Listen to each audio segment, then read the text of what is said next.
Assalamualaikum warahmatullahi wabarakatuh. Abi Cica Amelia di kelas 11 IPA 3. Di dia abdi bade macakeun warta nu atos didamel ku abi. Judulna nyaeta program ngalaksanakeun senam di Semanja. Siswa jeung guru SMA Jatinangor ngalaksanakeun senam di lapang sakola unggal dinten Jumat. Sadayana siswa kadah make acuk olahraga. Teras acuk saragamna dicanda kangge salin. Anu mimpin senamna nyaeta guru.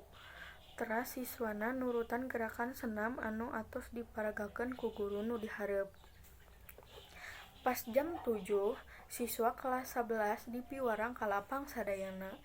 Di lapang atos aya guru anu bade nyambungkeun lagu ka sound system kangge senamna. Siswa dipiwarang ngabaris nuturkeun kelasna masing-masing.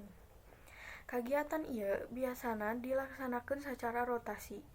Lamun minggu ieu kelas 10, minggu hareupna kelas 11. Saatos senamna rengse, siswa dipiwarang gentos acuk teras uih deui ka kelas jang diajar sapertos biasa. Nepi ka jam diajarna beres. Hatur nuhun. Wassalamualaikum warahmatullahi wabarakatuh.